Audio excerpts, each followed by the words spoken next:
wear brown and orange, you don't matter. Let this be a reminder to you all that this organization will not tolerate failure. Well, buddy boy, I want you to get excited here. With the first pick in the 2018 NFL Draft, the Cleveland Browns select Baker Mayfield. Okay, listen up, people. I'm going to turn you clowns into a football team. To the best fans, the most patient fans in the league, the Browns are going to win.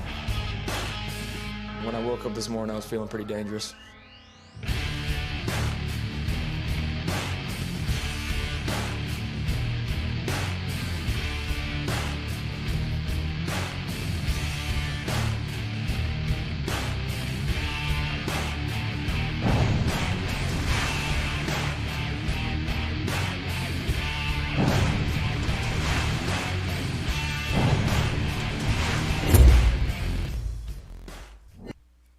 What day would today be? Well, today, Kevin, is Monday. But it's not just any Monday. It isn't, It's a particular type of Monday. Do you know what kind of Monday it is? It's a good Monday. It's a victory Monday, Kevin. It's a victory Monday. I was so close. It's a victory Monday, so Kevin. close. So, welcome back. It's been quite a while now. It has. And we're back to these shenanigans. A lot of things have taken place. We were going to go on after the Raiders game, and then we had some things come up there. There was an election I don't know if you heard about, but unfortunately I had to do a lot of things work-wise for that, so we couldn't do that. And then last week on the bye week, we had some COVID-related issues, and now also due to COVID and your upcoming nuptials. Congratulations to you, by the way. Well, thank you. You are very welcome. You are also self-quarantining, so you guys don't get anything funky before the big day. So we're doing this. We're making it happen, but we're back. And I'm 87% sure that people are going to hear stuff other than my heavy breathing this time around. I would hope so. Although, don't discount the awesomeness of the heavy breathing show that did take place last year, because we had fans of that show. I'm just trying to hold my breath in between speaking to just prevent any of that. Okay. But no, our wonderful social media coordinator is calling up the stream in the other room, so hopefully they'll be able to confirm our audio prowess. Well, that's good. I mean, we've made some changes here. Normally another change I want to talk about, Kevin. Normally I've got my Browns hat on. Normally.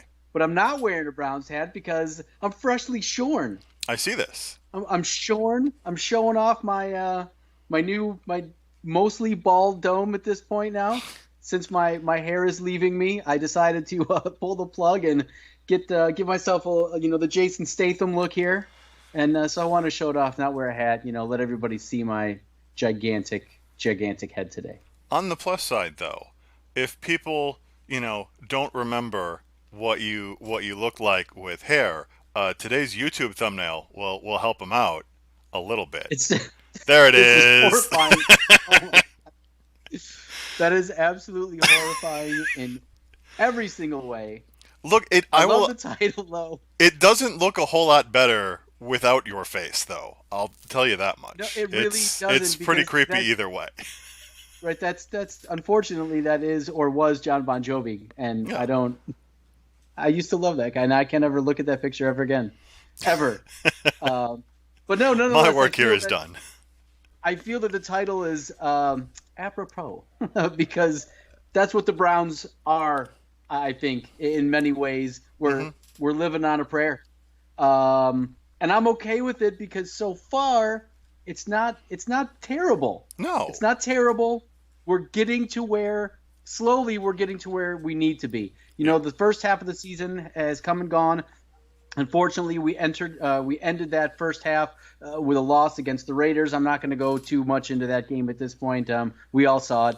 The weather was horrible, and it seemed to carry over into this game as well. So that had a lot to do with this past game here against the Texans. But the Browns were 5-3, going to the bye week. We get some players back. We get a little bit healthier. Wyatt Teller's back. Nick Chubb is back. A lot of players on the team that can make a difference and have an impact. They come back. And you feel good about things. 5-3 to end a half. That's not terrible. If you do that exact same thing again, you're 10-6, Kevin. You're 10-6, and especially this year with an added playoff spot in each league, 10-6 is going to get you into the playoffs. I don't see how you don't make the playoffs unless something crazy happens, which I don't see. I don't see how 10-6 doesn't get you in the playoffs. So the only thing the Browns need to do is just keep doing what they're doing. Repeat that first half again in the second half, and you're 10-6, and you got a winning season, and you're looking at a playoff spot. Yep, I think you're absolutely right there. I think, especially when looking at the AFC as a whole. Obviously, I don't think there's any way that you guys are going to win the division, but I think a playoff spot with that sort of record should be a lock this year.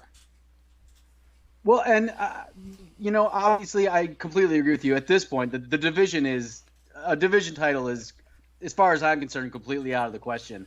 The Steelers are just absolutely running away with this. They're going to probably have the number one seed in the AFC this year, for the playoffs this year. So, but I don't even think the Browns should concern themselves with that. That's not what we're trying to do right now. Obviously, it's a goal. You want to win the division. You want to win Super Bowls. That's, your long-term goal, of course. That's what they want to do. But for this year, just getting a winning season under our belt, really establishing this team in a winning culture. Last year was a very disappointing year for the Browns. We had a lot of hype. We had a lot of talent. There was a lot of expectation, and it wound up being a humongous letdown.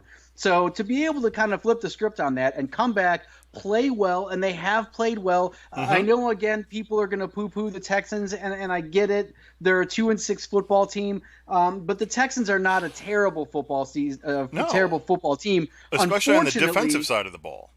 Yeah, unfortunately for the Texans, they have been saddled with a terrible football coach for an incredibly long period of time because Bill O'Brien is a bum. He's been a bum for a long time. I have no idea how he wasn't fired a long, long time ago. So that certainly held them way, way back. They're a better football team than their 2-6 record. Yesterday's game was not an indictment on either team, I don't think, as far as the way that they played, as far as the way that things went. It was I forgot your exact terminology for it. I think you called it a nothing burger. It was a nothing burger. Of a game. And again, a lot of that had to do simply though with the weather. Oh yeah, I don't think it was just like in that Raiders game. I mean, we had a half an hour delay at the beginning for severe weather.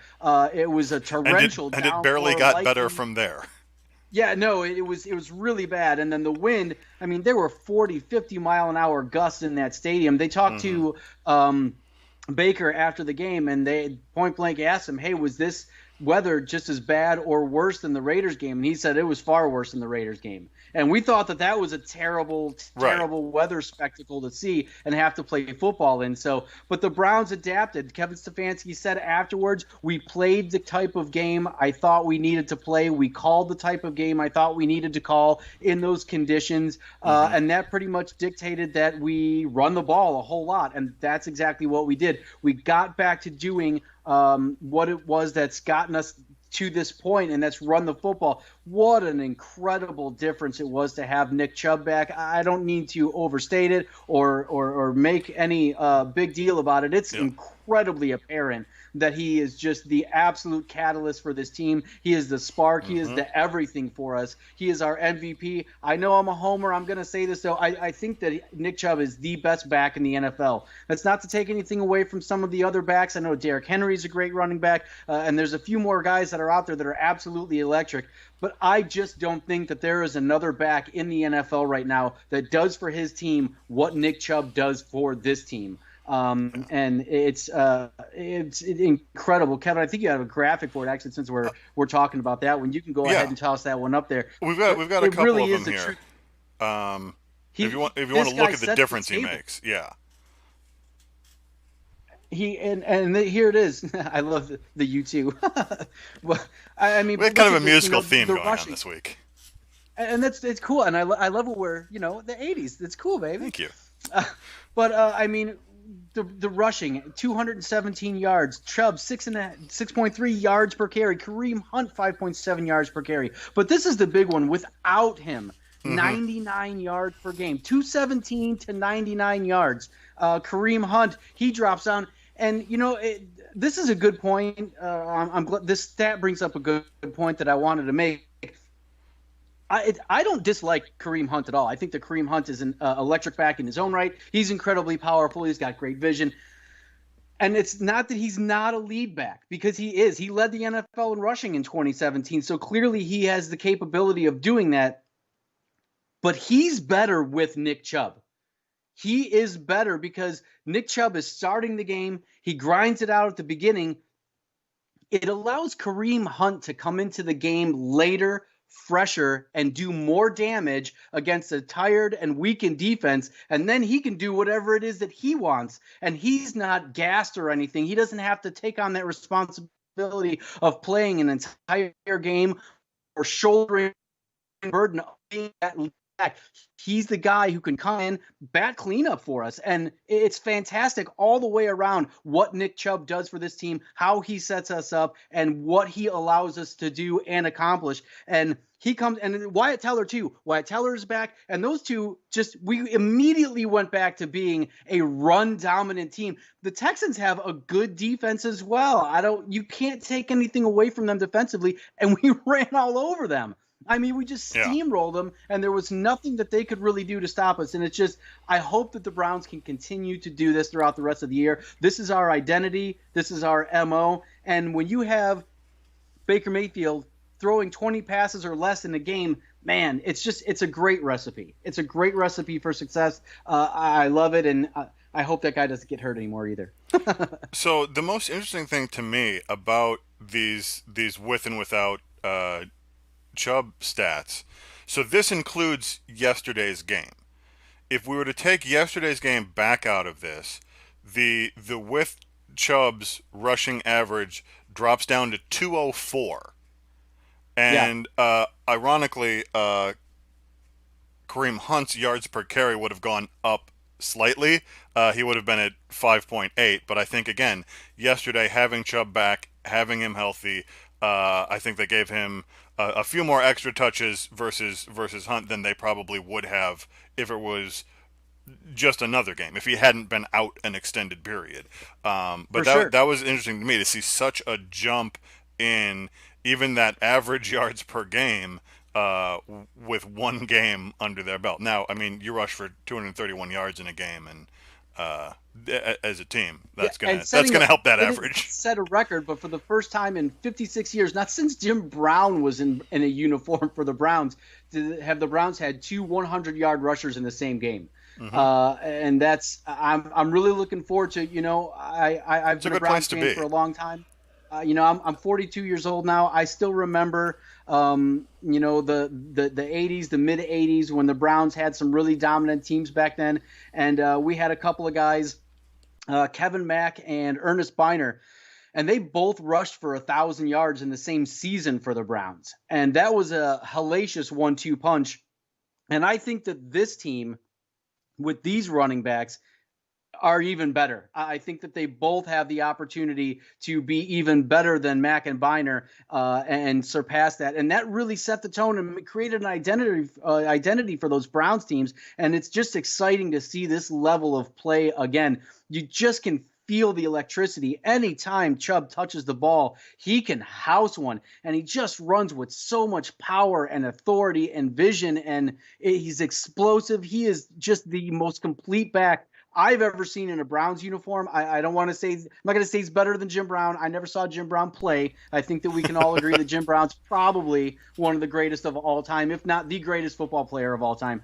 But I've never seen anything like this. I've never seen a player of this caliber for the Browns rushing the ball and running the ball like this. It's great. I love every second of it. I'm so happy he's back, Kevin. Well, and even yesterday, and I know you touched on this on the social medias, which, again, if you're not following, right at the bottom of the screen here are all the social medias for us to follow.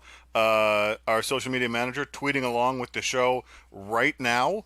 So if you're not following along on Twitter, please hop on over there and see the shenanigans that we're once again getting up to. Ooh, shenanigans. Thank you. But before I get derailed there, you made this point over the weekend about, again, the selflessness and the intelligence of Chubb not to take it to the end zone. To get out of bounds, to allow them to run out the clock, and just, we don't need the points, just get the win. That's what matters. I was so taken aback. My first thought was, wait, what the hell are you doing, man? Like, why? And then I was like, oh, I'm like, the game's over. That's it. Yeah. There's nothing else. Now listen, there's going to be a lot. I know that there's a ton of people in Vegas and various places throughout the country who are pissed over that, because the Browns were at a -4 and they would have covered had they went in the end zone there. But again, it just, that's why you don't let yourself become a degenerate gambler.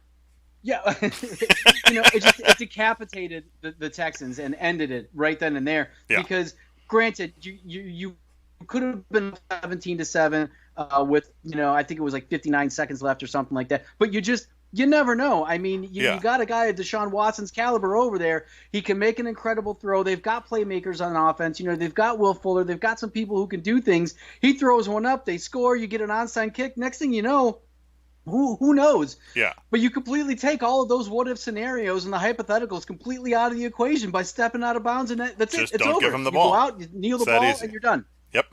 100%. It was a fantastic play. I thought it was an incredibly unselfish play. He even admitted himself, he was like, it was so hard to not go in. Oh, it goes against every instinct he had, I'm sure. Yeah, you're genetically predisposed to run into the end zone. When you're in that position. Kareem Hunt said, I wouldn't have done it.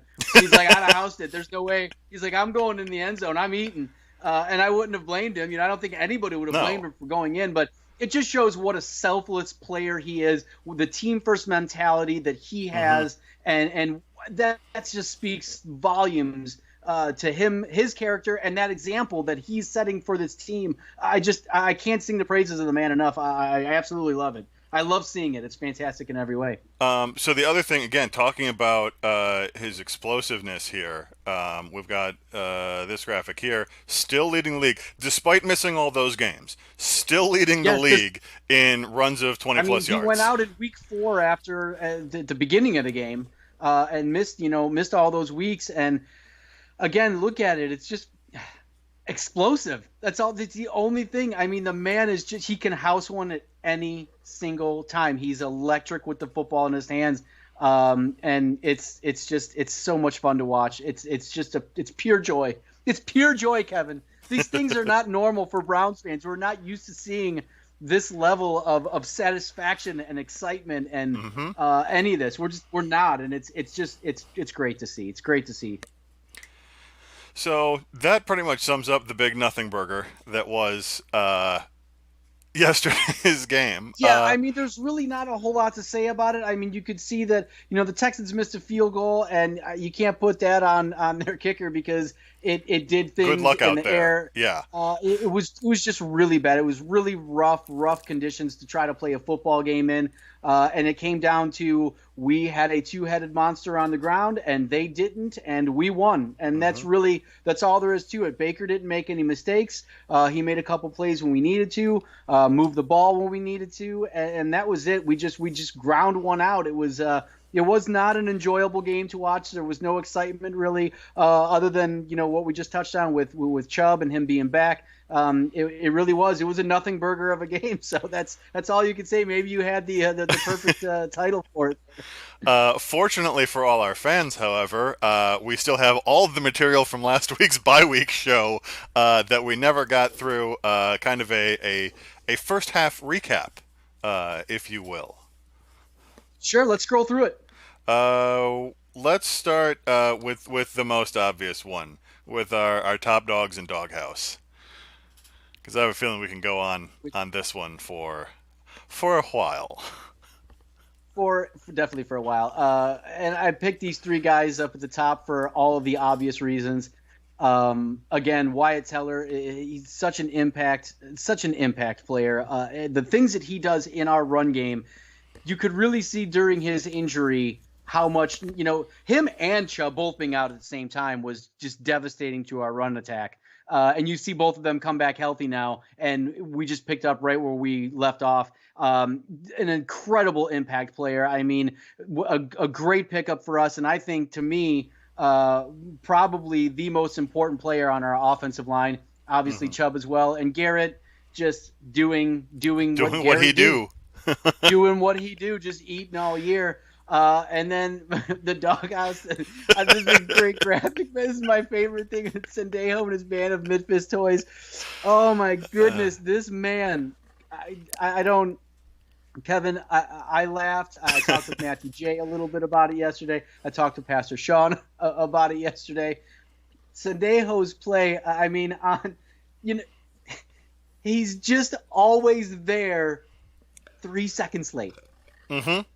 At the most terrible angle, and the Texans scored a touchdown. And it angers me that I cannot play, replays or anything right now because it was just the most amazing thing ever. You see the Texans score a touchdown, he comes down with the ball, he catches it, tucks it, it's a touchdown, and then Sendejo comes flying into the frame, and it's like, dude, where were you? Yeah. What are you doing? Why are you even trying right now? There was also a play. Myles Garrett had a sack on Deshaun Watson. Actually, I don't even think it was credited as a sack. It was a stop on 4th down where they went for it from the 2-yard line. The Texans went for it, and Myles Garrett just completely stonewalled Deshaun Jackson and threw him. But as he's throwing him to the ground like a chew toy, Sendejo comes flying in and gets a shoulder on Watson and flies over and jumps up like he's part of the play. He's fist pumping and he's like, yeah. And I'm like, sit down. You had nothing to do with that. You were a bum. You are a scrub. He got ran over a couple of times. It's just every single week.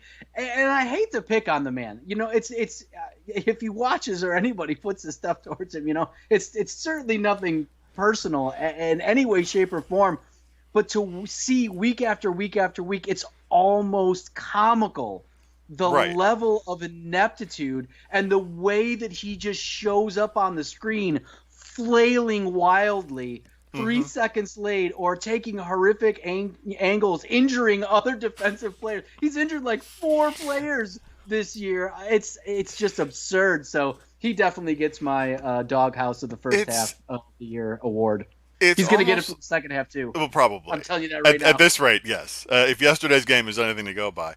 And that's the thing. It's almost like he's not just missing tackles or just caught out of position. He's always close enough to be, embarrassingly late. He's not just missing tackles. It's like the play is over, and then he's there.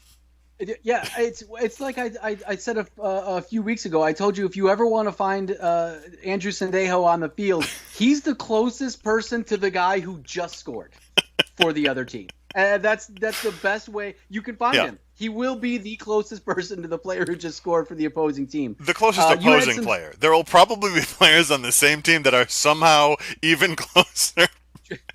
You had some things that we were talking about during pre-show. The fact that he has taken 100% of the defensive staffs this year is absolutely absurd.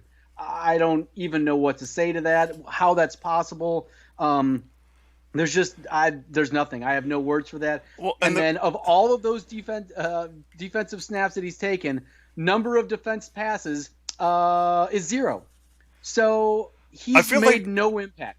Statistically, just by dumb luck, he should have somehow, at some point, on some play, especially as a safety. Yeah. As a person who's supposed to roam the backfield, playing in the secondary, that's literally his job. and he can't do that. There are defensive linemen that have more passes defensed than he does, and that's just horrible in every way. But sadly true. Yeah. So do we have our awards? My MVP slide as well? I think we had do have one of those. MVP. Because it's I mentioned to him before. There's the man. I even got a belt for him. You like that belt? It's fantastic too. Again, the way that he pulls, his pulling is just fantastic. The way that he just sets the tone for those old school road grading offensive linemen that just bust out huge holes for your running back to plow through. That's it. This is the guy. This is the man. He does everything for us. He sets that tone. And I don't think that there was a more impactful person on our team in the first half than Wyatt Teller. And wow, was it noticeable as soon as he got hurt and went out with that calf strain. I mean, it was the impact was immediate. So for me, I love Nick Chubb, but I'm going to give it to one of the big uglies, as they like to call the offensive linemen. I think the offensive linemen hate that, but I'm giving it to him. It's amazing what he's done for this team. Yeah. And I think, and this is a reference nobody's going to get but the two of us, but in the high school game that we did this past week, it was a lot of running. And you saw the difference that you can have a huge offensive line, and that's nice. But when you have a quick offensive line, the ones that can kick out on those blocks, boy, does that make a difference in terms of the options you have. With a big offensive line, you can run it up the middle all day long. But when you've got people that can pull and get to the outside and take on linebackers. You just nailed it right there. I mean, you want to get those guys around. If you can get around to the outside and get around that edge, and that's it. And when you got a guy, we just saw Nick Chubb do it yesterday. And same thing with Kareem Hunt. You get those guys around the corner, it's bad news for that other team because you don't know what's going to happen. They can just run you over. Those guys loose in the secondary, it's not something you want to see as a defensive coordinator, I'll tell you that. And we have that ability to do that and spring those guys like that. And Wyatt Teller leads the charge. So that's fantastic. I'm just so excited to see these guys both back and performing at the level that they can. So what else we got? What's up next? I mean, we've got our recap of your record so far and the Browns' record so far. Obviously, no surprises here. Not too many surprises. Well, not too many. I gave you the credit for the Texans win, even though we never actually officially discussed it. But we never officially did. But I knew there was no way you were going to pick the Texans in that game. So. No, not against a 2-5 football team at home. It wasn't going to happen. And I'm going to tell you right now, I'm definitely taking us versus the Eagles because they're all sorts of terrible. Once again, the NFC East, I'm loving that we get to play this entire division this year because that is just a complete vortex of suck over there in the national I was going to say the National Football League, the NFC. It's terrible to even see. But yeah, so we're going to whoop up on them. I'm calling that one right now. Those next two games, though. Listen, I'm going with the Browns here. Their mantra right now is one game at a time. I don't want to start staring down the schedule yet. I don't want to be that guy who starts doing that. We got a win last week. Let's get a win next week. One game at a time mentality right now. So Monday's over with. Are you suddenly looking at the Browns with some degree of logic as a football team? I'm very confused. Crazy. I don't know what I'm very confused. This is craziness. I've never felt like this before. I've never talked like this before. No. I've never spoken in these terms before. I'm becoming a rational human being. I don't even know what to say, man. It's nuts. This is lunacy. It is. We're not even going to look further down the schedule than next week's game. I mean, at the beginning of the season, you already had the whole season figured out. Why are you talking about old shit, Kevin? Why are you bringing up old shit? I'm saying you're growing. Those are the days of yore, Kevin. You're growing, and I appreciate it. Okay, what do we got for AFC North report? I think that no surprises again it's pretty here much a for lock. anyone that's playing a line home. I think that next game against the Ravens is going to be a pretty darn crucial one. It is, and you know what? The Ravens are starting to look a little beatable. Yeah. They're starting to look a little bit beatable. Things are starting to unravel a little bit for them. I'm not going to take too much away from them. I do still think that they are an elite team. But already this year, Joe Flacco elite or elite? Sorry, I had I still think that they're an elite team. They're well coached. They're going to be well prepared. But you're starting to see Lamar Jackson struggle a little bit, and that's going to leave the door open a little bit for the Browns. I think that winning a game against them, especially the way that we lost that first one, that's going to be really important. A lot of people really want to see us step up against the Ravens and the Steelers. Unfortunately, I will look down the schedule for one thing with the Steelers because it ties into how they're doing in the division. Obviously, they're 9-0. They're the class of the NFL right now. I think, unfortunately, that might create a situation at the end of the year for the Browns where the Steelers are going to have everything all locked up, and you don't want to get injured. So you may see a situation where the Steelers are probably going to rest most of their players.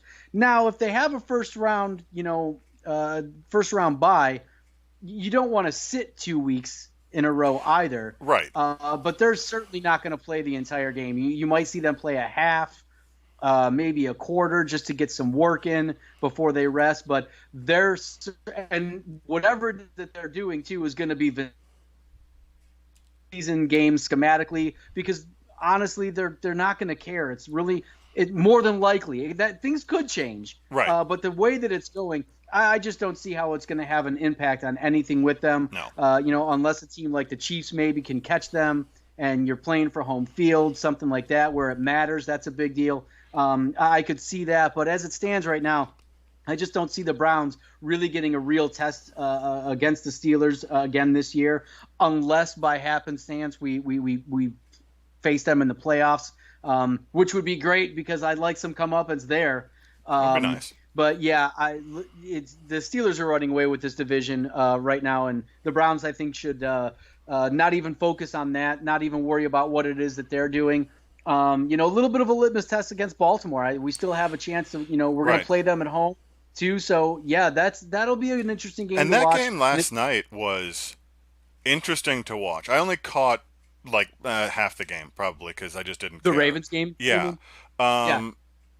New England obviously is not the team that they were, last season or in the last, decade. Oh, no. But and weather was definitely a factor there too. That looked like a miserable place to be. But yeah, the Ravens did not look nearly as dominant. There was a couple of offensive series where they just looked confused. And I think the other thing too that I've brought up, previously a lot last year, and I admitted that I was wrong at the time, at least. I felt that there was going to come a moment where the NFL was going to catch up to Lamar Jackson. I don't want to take anything away from him. I'm not saying that he's not a good quarterback. I'm not saying he isn't an elite talent and he doesn't have all of the tools. He does. He really, really does. But there were a lot of things that I was always like, well, from college, is this going to transfer to the NFL? And what's going to happen here? And he ran the ball so much recently, and that's what they built their offense around. We talked about, the Harbaugh and the coaching staff, the way that they completely morphed their offense around Lamar Jackson's strength. We spoke about that at great length a few weeks ago, and it was a great move. But I think that other teams are starting to stop what he's really, really good at, and you're going to expose some of his weaknesses now. Exactly. I thought it was going to come a lot sooner. I really did. But now it's starting to come out a little bit, and you got to wonder, is it going to be something that Lamar Jackson – I think that he's a talented guy. I think that he's got the ability to overcome that. He's going to have to counterpunch as well, but I think that that's where we're at now with the rest of the league. They're starting to figure him out a little bit, figuring out how to slow him down, shut down that run game a little bit of his, and then make him beat you with the throws, and he's a little You know, he's not there at the level of the best quarterbacks in the league when he's got to make a play with his arm. He's not. So yeah, that's the and thing that's that what if I were a happens Baltimore fan. when tape starts getting out there of teams that have had success against you. Yeah. Everyone's like, okay, if that's what works, that's what we're going to do, and you know the message is out, and you look at some of the more elite quarterbacks of the league, you know, Brady, Breves, you know, they find the way to adjust even when teams know how to beat you, because knowing how to beat you and being able to beat you are two different things. And you take an elite quarterback when the defense knows what he's going to do and he can still go out and do it anyway. Right. That's an elite quarterback. Yep. And speaking of Breeze too, man, he got busted up big time. Yeah, this has not been his year. He has broken ribs on both sides and a collapsed lung. Yeah, this has not been his year. Drew, you're 41. You're 41, Drew. Think about it. It's time to start thinking about some things, man. You're 41, bro. You got 5 cracked ribs and a collapsed lung. Come on now. And you in like the first 5 years of your career made it further in the league than anyone ever thought you would. Yeah, and he overcame a devastating shoulder injury too. Mm-hmm. You know, in San Diego, there everybody thought that he was done at the time. So hopefully he gets better. But yeah, that's all I got on the AFC North. What else do we have? We got any other slides? We got any chat? I highly doubt there's anybody in the chat right now. Chat is pretty quiet tonight, and that was all the pre-made slides that I had for today, anyway. And that's unless you want to see this one know, again, we can always put this one back up. Are you going to put? Yeah, you know I am. Oh my goodness, it's such a horrible picture. Why does he have those shorts on? What is happening? Do you even call those shorts? I don't. mean, what? And the ripped neck with like just the volume of chest hair, and like nothing on his arm. It's so. I don't want to analyze it. Please don't ever listen. Please don't ever show this again. I don't ever want to see that picture again, especially with my face on it. That's okay. It'll only be on our YouTube channel forever.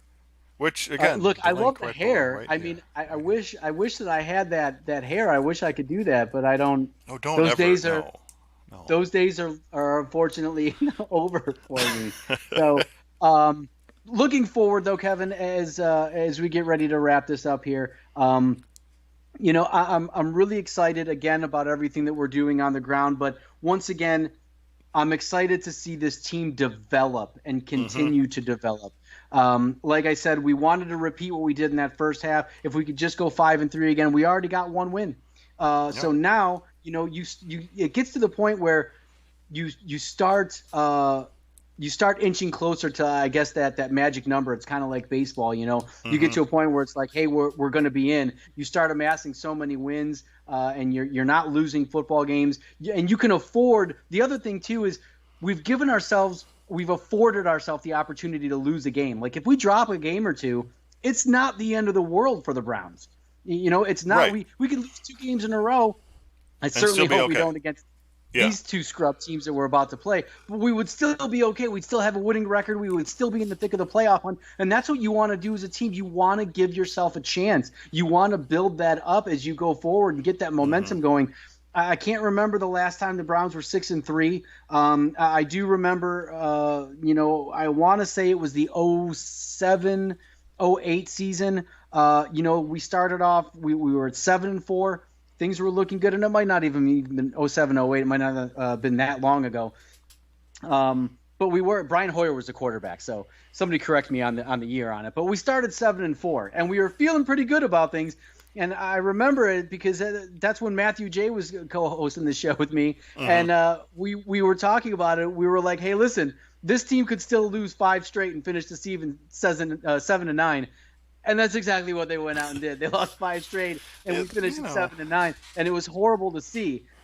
So I certainly, but these are complete. It's a completely different team that we have now this year. It's compared to then, and I think that a lot of those bugaboos of the Browns of yesterday are gone, and it's just fun to watch this team continue to progress. I'm going to continue to eat crow on Kevin Stefanski. I know that I dedicated an entire show because I will keep reminding you of it. and listen, I love eating crow when it means that my team is doing well.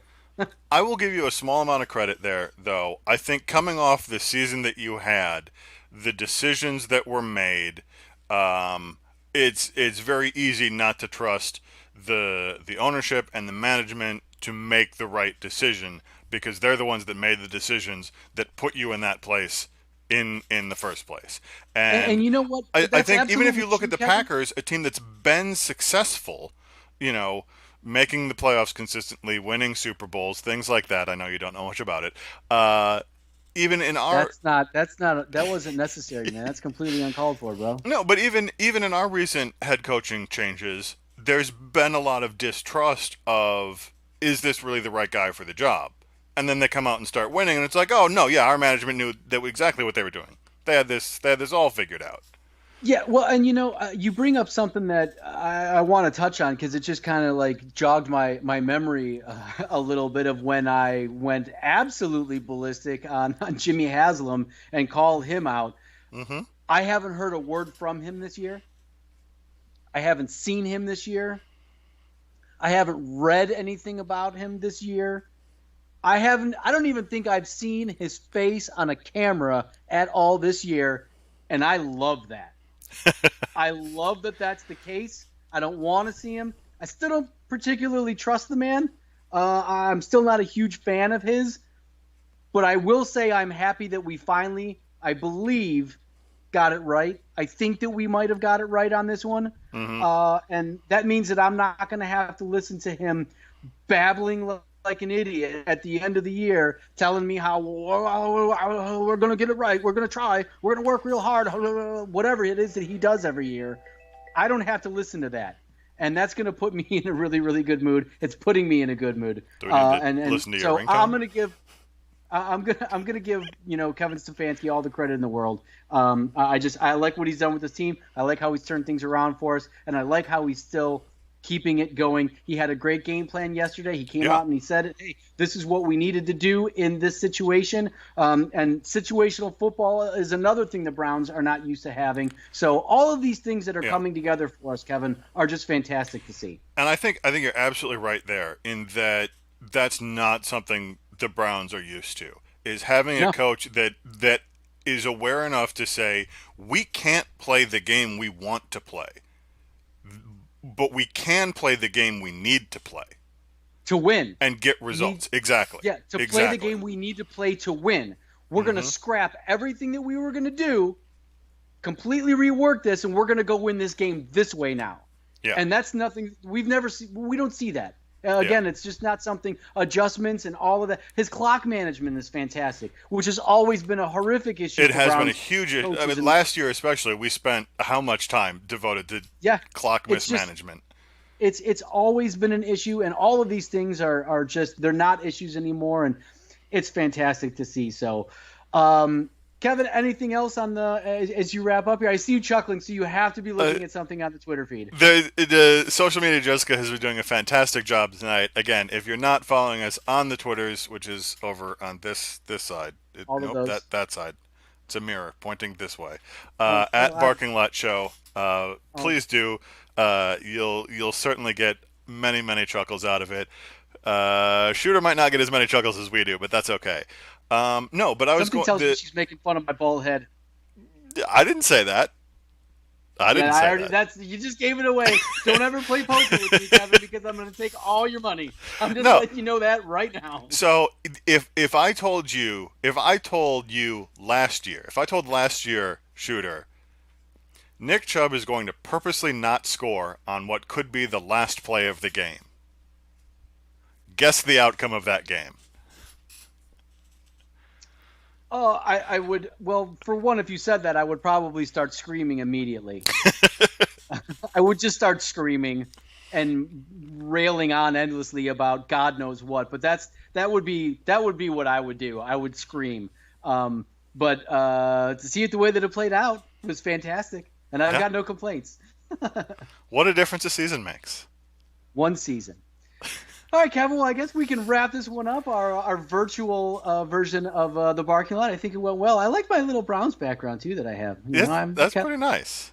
I had a whole thing planned, but the TV decided I had it working for hours, and then 20 minutes. It's all right. We don't know how to work any of this stuff anyway. It's no, what we I'm do just over here punching buttons. I don't even know what That's what do. I do. Smash buttons, man. What does this button all right, do? well, Kevin, on our way out. Does that button do anything? Oh, that button did something. You're killing me with this. Killing me with that picture. It's horrible. Well, once again, I want to wish you and Jessica a wonderful weekend of nuptials. I hope everybody who's listening and watching also wishes them well. Send them money, cash. They like cash. They want to, pay bills and do all kinds of things with it. We're going to party. So, wish them well. And that's all I got. All right. We'll see you next time. Cheers. And we'll reconvene next week for another Victory Monday. There it is.